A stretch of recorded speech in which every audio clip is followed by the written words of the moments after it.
Hello, we're live again. We're ramping it back up again, and today we're talking about what do you think we're talking about? The news that everybody wants to talk about. We're talking about Candace Owens being fired from the Daily Wire. Or if you want to take the Daily Wire's word for it, they parted ways. It's kind of funny how they said that. They're like, we just parted ways, and then Candace is on Twitter like, I'm finally free. And I guess she needs to do the whole, I don't know, it's just, I don't think this is necessarily the reason why, but it's kind of funny that she needs to just do the whole, it just, I don't know, it's like, blacks need to get off the Democrat plantation, and it's like, I'm finally free, and it's like, I don't know. It's kinda, probably just a coincidence, but whatever. And, I have to talk about this, or I will get assassinated. No, I'm kidding. We have to talk about this. This is breaking news. So, this was in the making for a long time. Clearly, a lot of people were speculating that Candace Owens is going to be Vominos out there, and Ben Shapiro can't handle a strong, independent black woman. We've been saying it for a long time, and here's your evidence. He just can't handle a strong, proud black woman. You can't handle it, Ben. You cannot handle it. And she, yeah, a lot of this has been following her, part of it's her, criticism of, criticism. That's how people are going to say things, is her criticism of Israel, and, her kind of line of thinking that America shouldn't be giving aid to Israel, but, Matt Walsh says those things too, and he didn't get canned. But I think another part, too, is, Candace just gives off this vibe where she's very much into these, conspiracy, just throwing shit against the wall and, insane, just too much Alex Jones stuff, and people are already out for the Daily Wire because the left is going to be out for the Daily Wire, but you can't, it's stupid too because it's Matt Walsh and Michael Knowles, they've been pushing, Christian nationalism. Matt Walsh himself got caught saying, Latinos can't be American. That's blood and soil crap, and, you're going to support that, so it's, Ben himself called for the ethnic cleansing of Arabs out of Israel, so I don't know. Always interesting to see what these people will and won't tolerate, right? I guess if you had real if you actually wanted to follow it through, there wouldn't be a Daily Wire. So yeah, that's what happened, and it's really funny too because it's whenever people talk about the idea of freedom of association,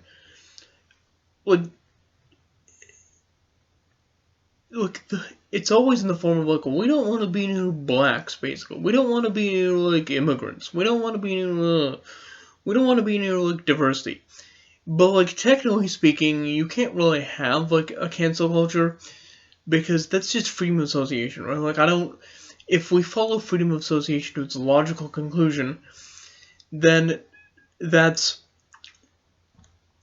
right. Then that's you're gonna say, well, I don't want to associate with conservatives. Companies are gonna say that. They don't want to associate with Christian nationalism. They don't want to associate with white nationalism. They don't want to associate with all these other things. And yeah, that's just kind of what they don't so yeah, it's when you don't want to associate with immigrants, that's freedom of association. That's not but you don't want to associate with Christian nationalists. That's cancel culture, huh? That's what they'll call it, right? That's how there's double standards. And I'm generally curious too. What's one thing I've always been fascinated by is the idea of borders, like immigration restriction, and the idea of that tying into the whole, like, diversity of opinion thing and multicultural thing. Because what is the difference between how something is a different culture and something is a different opinion? Because whenever conservatives want to downplay something, they'll say, oh, that's just a different opinion. Oh, you just hate different opinions. And, like, the left will always spin it as, like, you just hate different cultures. So it's this, like, weird thing where, like, you can't have someone that just says such, like, intolerant, disgusting, like, authoritarian, like, bad, horrible things and bad opinions, and you can't just be like, no, you know what, like, fuck you. You should be shamed for it. You should be browbeat. You should be attacked. You should not get power, and we shouldn't let you get power. You can't say that. It's always you hate a different culture, or you hate a different opinion, or you're just this hater. What the hell is this? I mean, like, it's just incredible. It's like, and conservatives will do this, right? It's like if you're this, like, Muslim, or you're, like, an African, or you're, you know, whatever, and you say, like, you know, homosexuals should be imprisoned, or women shouldn't have the right to vote. It's like, that's a different culture, and if you oppose that, by the way, if you're like, those people don't have the right to be here. Those people, you know, Muslims support laws against homosexuality. They shouldn't be in the West. They shouldn't be in Australia. You're an immigration restrictionist. You have, you know, just you're calling for common sense immigration reform. But if I say Nick Fuentes, who thinks homosexuality should be against the law, shouldn't be speaking on college campuses, shouldn't be on college campuses, that's you're engaging in cancel culture, and you can't stand a different opinion, and you can't stand. What kind of nonsense is this? Like, what kind of bullshit is this? So conservatives have their weird game. When something works for them, it's a different opinion. But when something works for them, doesn't work for them, it's a different culture. Because Muslims have some of these Muslims have a lot of the same opinions as, like, Nick Fuentes. Women shouldn't vote, they should dress modestly, homosexuality should be against the law, you know, blah blah. Our religion should be in charge of the, you know, should be the law of the land, and, you know, that kind of thing. Islam should be the law of the land. But when they say that, that's a different culture. When Fuentes says women shouldn't have the right to vote, that's a different opinion, and we must hear this out, and you're speech policing. It's ridiculous. What kind of... Andy NGO made his career on speech policing. He posted this video of some Muslim supporting, I think, blasphemy laws against apostates. You know, it's like non-believers or people who leave the Islamic faith. And Breitbart is like, oh. But if Fuentes says something like that, Christ is king, you know, non-believers should be punished, that's a different opinion. Muslims say that's a different culture, and different cultures don't belong in the West. So how is it they decide? Because of the day, like, if you look at someone like Viktor Orban, who I can't stand, I hate him, I've said this before, I'll say this again, I'm going to come out very much against Viktor Orban. For anybody that learns about me, trust me, in ways you won't even imagine. You'll be shocked. I hate him.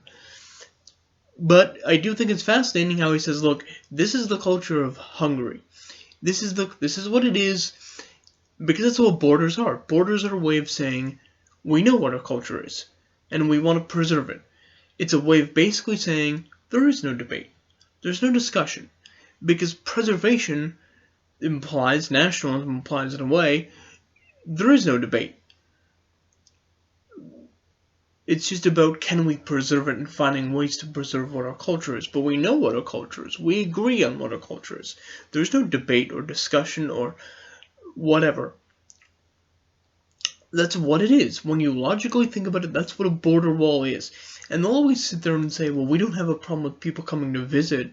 We don't want to ban, you know, but that's BS. Because if you believe that Louis Farrakhan or any of these Muslims want to actually, or, you know, if you believe they could actually change your culture on a 30-day tourist visit, you'd ban them. Like, you would ban them. You would ban them. So don't give me this, you support diversity opinion nonsense. You do not. Like, if Viktor Orban's such a fan of diversity opinion, why not let Jan Slota speak to ethnic Hungarian children in Budapest? Why not let, Pakistani Muslims in your country who believe that Christians should be beheaded or something? Why not? Diversity opinions are greatest strength, Victor, right? It's... No, because you don't support diversity opinion. You think diversity opinion is bad. That's what diversity opinion really is. It's allowing conservatives to promote their ideas on college campuses. It's not because they actually believe in diversity opinion. If they did, they'd support multiculturalism. They would support multiculturalism 110%. So they're frauds on that. Speaking of Jan Slota, I know that he's irrelevant in Slovakia, but if they really supported diversity opinion, they would, they would support him in a heartbeat. But anyways, that's me.